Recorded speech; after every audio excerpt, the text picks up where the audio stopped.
Assalomu alaykum. Xayrli tong. Yaxshimisizlar? Charchamang. Muvaffaqiyatli 101 kun loyihasi 22-kunga yetib keldik, alhamdulillah.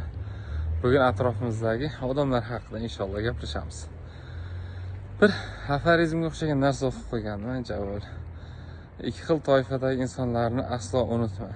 Birinchisi, hayotingda biror bir muammoga duch kelganingda yoningda turib bergan. Ikkinchisi, o'sha muammoni hosil qilgan deydi. Ya'ni atrofimizdagi yaqinlarimiz, do'stlarimiz, umuman odamlar ikki xil turga bo'linar ekan. Birinchisi, ularni hayotida bir muammo bo'lgan paytda bizni eslab qoladigan. Ikkinchisi, shunday bir mard insonlarki, bizni hayotimizda biror muammoga duch kelsak, darrov oldimizda paydo bo'ladigan va yechim bo'ladigan. Bugun inshaalloh shu ikkinchi toifadagi muammolar paydo bo'lgan paytda yonimizda turib bergan insonlardan biri haqida gapiraman. Men juda ham yaxshi ko'rgan, hurmat qilgan, diplomatiyada o'qitgan shogirdimiz Islomxon degan bir ajoyib yigit bor. Bu yigit haqida bir ma'ruzada aytib bergandim. Endi mana bu darslarimizda har kuni ertalab qo'yar ekanmiz. O'rtacha 100 mingdan ziyod odam ko'radi. Instagram va boshqa ijtimoiy tarmoqlarda, Telegram va eshitmaganlar uchun bir yangilik bo'lsin uchun aytmoqchiman. Rizq haqida. O'tgan yili fevral oylari edi. Shu shogirdimiz telefon qildi, ustoz. Bu paytlari karantin bir tugamasdan vodiyda bir so'z bor. Ilimiliq degan. Bu na issiq, na sovuq degan-da. Biz tomonda jilimichi deydi. Xullas zo'r, ajoyib so'z. Xullas karantin o'shanaqa ilimiliq bo'lib turgan paytlar. Bir bor bir yo'q, bir bor bir yo'q. Qo'ng'iroq qilib qoldida ustoz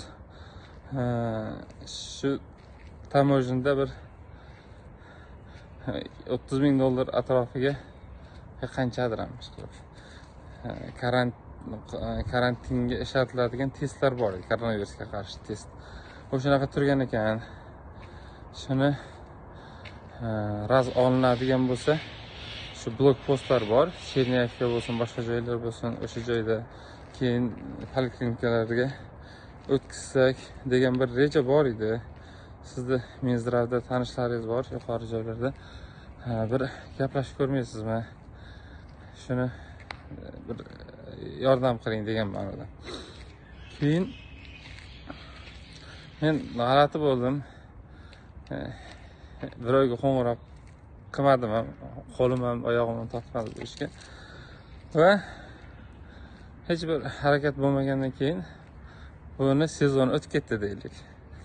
Bir kuni shu diplomatiyani stoloviyda ovqatlanadigan joyda shu shogirdimiz keyin yana bitta do'stlarini chaqirdimda o'tirib ovqatlandik. O'shanda aytgan gapimki, Islomxon, men butun umr, endi ko'p ham dars bermagan, butun umrda gapirishga nechidan beri dars berib kelayotgan ekanmiz. Pora berishni juda ham bir xalqimiz uchun eng illatli narsa, ko'pchilikni yostini quritayotgan va ko'pchilikni nafsini haddidan oshirib olayotgan narsa deb bu ishga yaqinlashmanglar va qilmanglar deb o'rgatib kelganman. Qanaqa qilib men o'zim shu narsani yomonlab aralashaman bu ishga. Ya'niki o'rta yerda taxminan bir $70,000 foyda bo'lishi kerak, 75 minglar. Ustoz 25 mingini o'sha buni hal qilib bergan odamlarga bersak, yuqoridagi 25 mingini shu jamoa olsa, 25 mingini shuncha bir shogird bo'lib, bir xizmatdan qilmaganmiz, sizga niyat qilib bermoqchi edik degandi. Ya'ni aytdimki, qanaqa butun umr porani yomonlab o'zim bu narsaga aralashaman. Vijdonim qanday yo'l qo'yadi? Men sizga taxminiy ssenariyda aytib beray. Xo'p, o'sha 25 ming foyda ham ko'rarsiz. Uni orqasidan uy olsangiz, xalqni qarg'ishi bilan katta ehtimol bilan uyingiz yonib ketadi. Mashina olsangiz, katta ehtimol bilan avariya bo'lib, butun umr nogiron bo'lib o'tishingiz ehtimoli bor. Chunki men surishtirib chiqqanim bu ishni o'zi nima bo'lyapti deb. Cherniyevka postlarida o'zi arzimas turadigan test salkam 150 ming, 200, 300 minglab juda 10 barobar, 20 barobar hattoki narxi oshib ketib, odamlarni vaqtini va pulini zarar bilan xullas ko'pchilik la'natlab, qarg'ab o'tyapti ekan. Xalqni qarg'ishiga duch kelgan biznes oxiri juda voy bo'ladi. Boy bo'lishi mumkin, lekin egasi oxiri voy bo'ladi. Keyin men butun umr MDH davlatlarini rivojlanishidagi eng katta to'siqlardan biri atkat bo'lgan narxlarda sun'iy ravishda oshirilib, xalqqa uni yuk tushishi degan narsani gapirib, o'zim qanaqa qilib shu narsaga aralashaman, ertaga butun umr vijdonim oldida qanday odam bo'laman deb gapirdim. Ular bu narsani juda yaxshi tushunishardi. Faqat inson hayotida birdan katta bir imkoniyat ketib qolgan payti ba'zan qadriyatlariga bahona topib berar ekanda. Men aytdimki, rizq Allohning zimmasidan. Biz yasharkanmiz, xohlagan joyga yetkazib beradi. Faqat birdaniga haromdan rizq topish imkoniyati kelib qolsa katta, siz u payt xursand bo'ling. Sababi xuddi shuncha miqdorda, hatto undan ham ziyodroq ehtimol haloldan ham rizq kelish yo'li ochilgan bo'ladi. Siz ana shu endi talabalarga nisbatan $70 ming menimcha katta pul bo'lsa kerak. O'sha katta pul topishga haqiqatda loyiq inson bo'libsizki, Allohim bunaqa imkoniyatlar chiqaryapti. Bittagina haromdan chiqqan yo'l bo'lsa, uni muqobilida 9 ta haloldan chiqadi. Siz inshaalloh Allohga tavakkal qiling, bundan voz keching, ko'nglingizdan to'liq chiqaring-da, yaxshisiga harakat qiling. Dedikda, keyin shu kunda esdalik bo'lsin deb bir rasmga tushdik. Rasmga olayotgan paytda telefoningiz kamerasi tiniq ekan dedim. Sababi o'sha paytda men telefonim sinib qolgandi. Va men odatda o'zimga bir dabdaba yoki qimmat narsalar olishga sal pul aydigan odamman. Doim biror bir narsa olish kerak bo'lib qoladigan bo'lsa, bu qimmat soatdir yoki yangi chiqqan telefondir hol bo'lsa, ko'zimga shu talabalarimiz kelib qoladi yoki ba'zi bir qaramog'imizdagi oilalar borki, ular buni bo'liga necha oy yashaydi deb turib, doim ayiveraman. Va bu yigit telefon siniqligini ham bilardi. Va bular yaxshi jamoa tuzishib, Makon Trade degan bir ajoyib korxona ochishdi. Xitoydan texnika texnologiyalar import qiladigan. Va Alloh taolo uni roziligi uchun haromdan voz kechib, halolni ushlagan bandasini xor qilib qo'ymasligiga men %100 ishonardim. Aziz qilib qo'yishni bilardim. Va juda qisqa muddatda shunaqa baraka berdiki ular ishlariga. Oradan 1 oy o'tib, 1,5 oy ekan.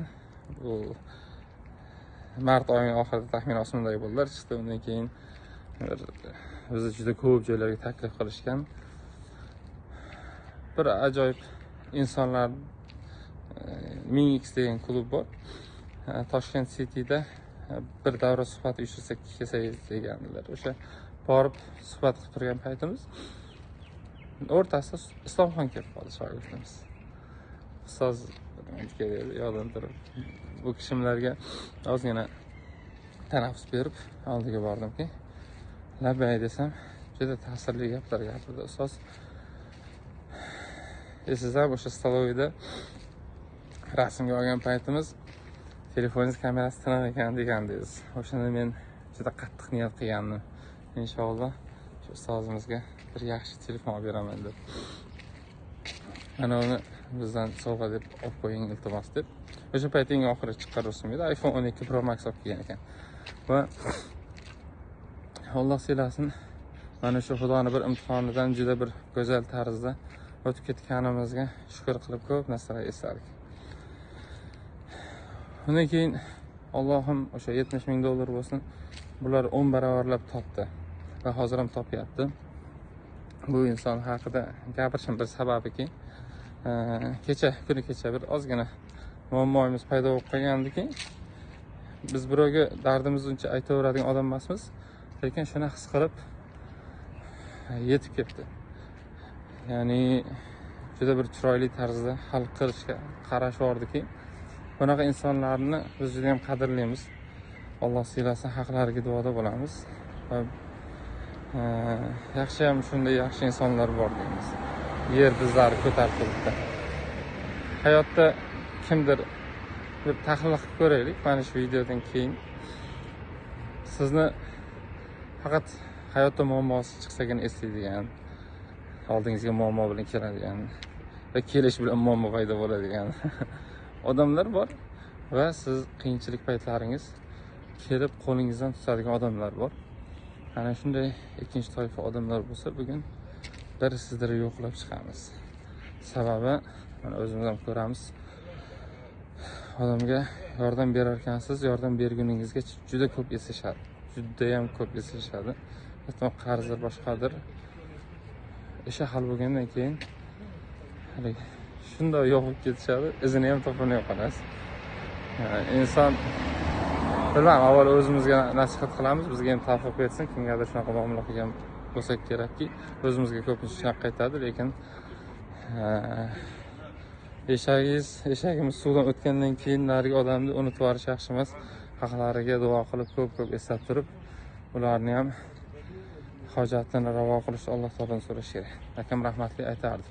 Muhammad Ali, hayotingda agar biror bir inson yordam beraman desa, ko'p uyalib yoki kibrga ketib yo'q deyavermaydi. Sababi Xudo uni shunga muvaffaq qildi. Inshaalloh o'ziga ham qaytarib yaxshilik qilishingga seni qodir qiladi. O'shaning uchun inshaalloh bir 10 barobar, 100 barobar qaytaraman, juda yaxshi yordam qilaman degan niyatda yordam ham olgin, ham qaytargin o'shani umri davomida ko'rsin. Yaxshilik 10 barobar qaytishini degandi. Xullas, shunaqa gaplar. O'shanda yaqin insonlarimiz, do'stlarimiz bor bo'lsin. Islomxonga o'xshagan juda ko'p yaqinlarimiz bor. Qadrdonlarimiz, akalardan, shogird akalar bor. Shogirdlardan ko'p Abduhoshim bo'lsin. Sanasam video rosa cho'zilib ketadi. Ham yana shuncha gapirishim kerak. Avvalo eng yaqinlarimiz, ota, onamiz, ahli oilamiz, qavm qarindoshlarimizga teng kelmaydi. Bularni hammasini Allohim tan jonlarini sog' qilsin, o'zlarini salomat qilsin. Shunaqa gaplar. Xullas, salomat bo'lingizlar. Samolyot bo'lingizlar. Xayr.